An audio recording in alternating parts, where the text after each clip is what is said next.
కశ్మీర్ వ్యాలీలో జరిగిన one of the biggest counter terror operations గురించి చెప్పబోతున్నాం మీకు ఈరోజు. ఈ ఆపరేషన్లో ఇండియన్ ఆర్మ్డ్ ఫోర్సెస్ ఒక యంగ్ మిలిటెంట్ని న్యూట్రలైజ్ చేశారు. కానీ ఇది ఒక యాంటీ సోషల్ ఎలిమెంట్ని మాత్రమే ఎలిమినేట్ చేయడం గురించి అయితే కాదు. సోషల్ మీడియాలో హీరోలాగా ప్రొజెక్ట్ చేసిన ఒక డేంజరస్ మూమెంట్ యొక్క ఫేస్ని కూడా ఎండ్ చేశారు. అతని పేరే బుర్హాన్ వానీ. 21 ఏళ్ల వయసులోనే సోషల్ మీడియా ద్వారా పాపులారిటీ సంపాదించి హిజ్బుల్ ముజాహిద్దీన్లో టాప్ కమాండర్గా మారిపోయాడు. బుర్హాన్ వానీని కశ్మీర్ లో మిలిటెన్సీకి ఒక పోస్టర్ బాయ్ లాగా ప్రొజెక్ట్ చేశారు. పోస్టర్స్ లో, సోషల్ మీడియా వీడియోస్ లో ఆల్మోస్ట్ వ్యాలీలో ఉండే ప్రతి ఒక్క కుర్రాడికి వాడి ఫేస్ తెలుసు. బుర్హాన్ వానీని న్యూట్రలైజ్ చేసిన తర్వాత కశ్మీర్ వ్యాలీలో మొత్తము ఒక వోలటైల్ సిచ్యువేషన్ క్రియేట్ అయింది. చాలా పెద్ద ఎత్తున ప్రొటెస్టులు జరిగాయి. దాదాపు ఒక 90 మంది దాకా చచ్చిపోయారు. 50 రోజుల వరకు కంటిన్యూస్ గా కర్ఫ్యూ విధించారు. స్ట్రీట్స్ మొత్తంలో స్టోన్ పెల్టింగ్ జరుగుతూనే ఉన్నాయి. ఇంటర్నెట్ షట్ డౌన్ చేయాల్సి వచ్చింది. ఇంకా ఒక రకంగా టోటల్ అన్రెస్ట్ అట్మాస్ఫియర్ క్రియేట్ అయింది ఈ సిచ్యువేషన్ వల్ల. ఈ ఇన్సిడెంట్ వ్యాలీ హిస్టరీలోనే సెకండ్ బిగ్గెస్ట్ ప్రొటెస్ట్ ఫేస్ గా రికార్డ్ అయ్యింది. ఈ ఎంటైర్ ఆపరేషన్ ఎలా జరిగిందంటే, మన ఇండియన్ ఆర్మీకి చెందిన Rashtriya rifles, Jammu and Kashmir police, special operations group వాళ్ళు వీళ్ళందరూ కలిసి కోఆర్డినేటెడ్ గా ఆపరేషన్ కండక్ట్ చేశారు. ఆపరేషన్ సక్సెస్ఫుల్ గా ఎగ్జిక్యూట్ చేసిన రాష్ట్రీయ రైఫిల్ సోల్జర్స్ కి సేనా మెడల్స్ కూడా అవార్డ్ చేశారు. బుర్హాన్ వానీ యొక్క లొకేషన్ టిప్ ఎలా వచ్చింది? సో ఇక్కడ ఒక ఇంట్రెస్టింగ్ పాయింట్ ఏంటంటే, ఎగ్జాక్ట్ లొకేషన్ టిప్ ఎలా వచ్చిందో ఎవరికి తెలియదు. కానీ దీని మీద టోటల్ గా 3 డిఫరెంట్ థియరీస్ ఉన్నాయి. థియరీ నెంబర్ 1, అదే ఊరికి చెందిన ఒక ఆడామె సెక్యూరిటీ ఫోర్సెస్ కి హింట్ ఇవ్వడానికి ఆవిడ యొక్క ఇంటి విండోకి ఒక రెడ్ రిబ్బన్ టై చేసింది అని చెప్పి ఒక థియరీ ఉంది. ఇప్పుడు థియరీ నెంబర్ 2, బుర్హాన్ వానీ యొక్క మిలిటెంట్ గ్రూప్ లో కొంతమంది అరెస్ట్ అయ్యి ఇన్ఫర్మేషన్ లీక్ చేశారని ఇంకో థియరీ ఉంది.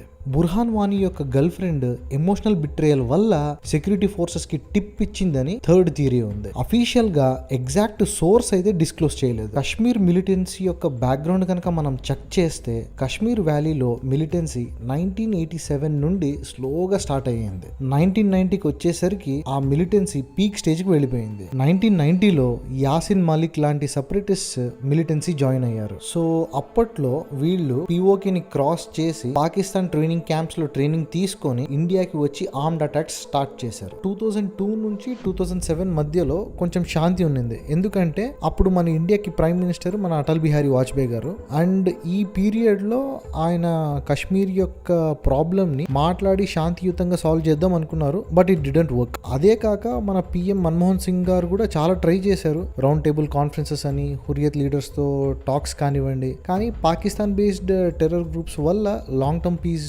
పాసిబుల్ అయితే అవ్వలేదు. దీని తర్వాత 2010లో జరిగిన మ్యాచిల్ ఎన్కౌంటర్ కేసు ఒక ఎక్స్ప్లోజన్ ఎఫెక్ట్ క్రియేట్ చేసింది కశ్మీర్ వ్యాలీలో. ఫోర్సెస్ ఏం చెప్పుకుని వచ్చారంటే, పాకిస్తానీ మిలిటెంట్స్ ని ఎలిమినేట్ చేశామని చెప్పుకుని వచ్చారు. కానీ అక్కడ ఉండే లోకల్ సివిలియన్స్ ఏమన్నారంటే, ఇన్నోసెంట్ సివిలియన్స్ ని ఫేక్ ఎన్కౌంటర్ చేసి చంపేశారు అని. అండ్ ఈ ఇన్సిడెంట్ వల్ల కశ్మీర్ వ్యాలీలో 5 మంత్స్ అన్రెస్ట్ ఉన్నింది. దాదాపు 120 మందికి పైగా సివిలియన్స్ చనిపోయారు. Biggest protest phase in Kashmir హిస్టరీగా రికార్డ్ అయ్యింది. ఇప్పుడు నేను చెప్పబోయే సిచ్యువేషన్ వచ్చేసి మీకు ఫన్నీగా ఉండొచ్చు, but that's how it is. Okay, 2010 సెప్టెంబర్లో కశ్మీర్ వ్యాలీలో మొత్తము ఆల్రెడీ ఒక టెన్షన్ సిచ్యువేషన్ ఉందన్నమాట. కర్ఫ్యూ అని, ప్రొటెస్ట్ అని, స్టోన్ పెల్టింగ్, సెక్యూరిటీ ఫోర్సెస్ యొక్క డిప్లాయ్మెంట్ కూడా పీక్ స్టేజ్ లో ఉందన్నమాట. ఇంపార్టెంట్ ప్లేసెస్ లో మన Indian armed forces check points ని కూడా ఏర్పరిచింది.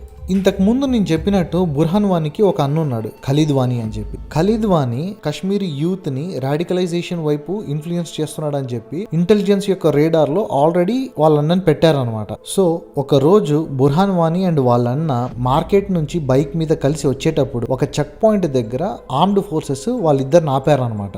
అండ్ ఆపినప్పుడు ఇంట్రాగేషన్ జరిగే ప్రాసెస్ లో బుర్హాన్ వానీ బైక్ మీద నుంచి దుంకి పారిపోయాడు. అండ్ కొద్దిసేపటికి ఖలీద్ వానీ కూడా అక్కడి నుంచి తప్పించుకుని పారిపోయాడు. అండ్ ఈ ఇన్సిడెంట్ బుర్హాన్ వానీని రాడికలైజేషన్ వైపు అట్రాక్ట్ చేసిందంట. అక్టోబర్ 16, 2010 ఇది కథలో ఒక టర్నింగ్ పాయింట్. బుర్హాన్ వానీ వాళ్ళ అమ్మ దగ్గరకు వచ్చి లంచ్ తీసుకొని స్టిచ్చింగ్ కోసం వెళ్తున్నా అని చెప్పి బ్యాగ్ లో బట్టలు పెట్టుకొని ప్యాక్ చేసుకొని ఇంటి నుండి బయటికి వెళ్ళాడు. అండ్ దీని తర్వాత బుర్హాన్ వానీ వాళ్ళ రిలేటివ్ అయిన ఆదిల్ మీర్ ని మీట్ అయ్యాడు. ఆదిల్ మీర్ యొక్క వయసు ఒక 20 years అండ్ బుర్హాన్ యొక్క వయసు 15 years. ఇక్కడ నుండి బుర్హాన్ వానీ లైఫ్ కంప్లీట్ గా ఒక రాడికల్ పాత్ లోకి ఎంటర్ అయ్యింది. మన ఇండియన్ ఆర్మ్డ్ ఫోర్సెస్ ఎలా అతన్ని ట్రేస్ చేసింది, బుర్హాన్ వానీ ఎలా ఒక మిలిటెంట్ గ్రూప్ కి కమాండర్ గా మారాడు అనేది పార్ట్ 2లో చెప్తాను. Please do like, share and subscribe. జై హింద్, జై భారత్.